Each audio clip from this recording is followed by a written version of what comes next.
Welcome to Up at the Counter. My name is Coop Anderson, and this is kind of where I talk about the secondhand news that you probably already know about, but I kind of try to make it a little bit better. Let's get started.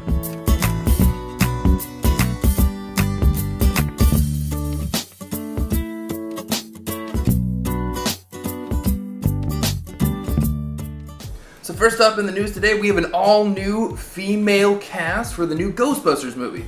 And I, for one, am totally excited for this. Now, we do have a lot of critics who are out there being like, oh no, they're ruining my childhood by changing the thing that I love so much.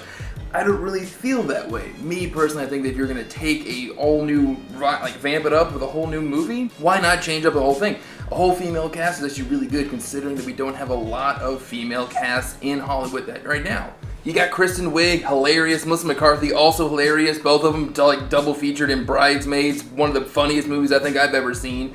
You got Leslie Jones and Kate McKinnon, both from Saturday Night Live, who I've always been a big fan of myself. As long as you got funny people in a movie, you can't really f it up that bad. So in What the Fuck is Wrong with People news, a man went under extreme body modifications to where he wanted to look more like the comic book villain Red Skull, where he had part of his nose removed, his eyes are tattooed black, and then the rest of his skull reshaped to look more like the comic book villain. Now, I for one am all for cosplay. I myself went as Ron Swanson this year to this year's Heroes Con in Charlotte, North Carolina. But to me, I feel like that's way too extreme because you're just kind of pigeonholing yourself to one character for the rest of your life in everyday situations. Like, you can't go to a job interview and be like, oh yes, I found the Tesseract and I kind of turned it into an energy weapons where I kind of helped the Nazis for a little bit. Also, I'm really good at PowerPoint. It doesn't really work that way.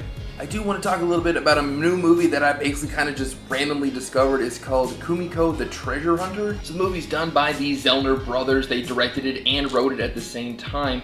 The movie is starring the Oscar-nominated actress Rinko Kikuchi, and it's all about this one woman's journey where she finds this random videotape in the middle of Japan about a treasure that's buried somewhere in America, and then she's on her journey to actually go find it and kind of find herself along the way. I personally just can't wait to actually discover this movie because it comes out this weekend. Speaking of premieres that are coming out this weekend, the series premiere of Better Call Saul, the prequel to the Breaking Bad like magnanimous thing that came out like 4 years ago, is premiering this on a 2-night premiere this Sunday and also on Monday night. So the series is going to focus on Bob Odenkirk returning as his signature character Saul Goodman, but instead of him becoming Saul Goodman, he starts off as Jimmy McGill, which is, the whole series is just focusing on his transformation from Jimmy McGill to Saul Goodman. Of course, you get Jonathan Banks returning as the lovable curmudgeon badass Mike Ehrmantraut.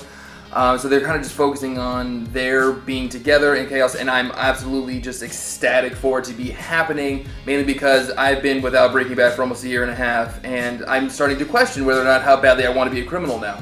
Speaking of TV premieres that are coming out soon, the Season 5 trailer for Game of Thrones was recently leaked out to everyone, and nerds everywhere just kind of like lost their minds because you got like sexy lady action over here, you got Peter Dinklage with a beard talking about overthrowing someone on a throne. The thing is, it's not just that that's also making people crazy, it's also going to be the last season that's going to be based off the books. So when Season 6 rolls around, they kind of have to go off of their own material. The showrunners David Benoit and Dan Weiss now actually have to create a show with no more source material from the books because they're just not going to be existing anymore.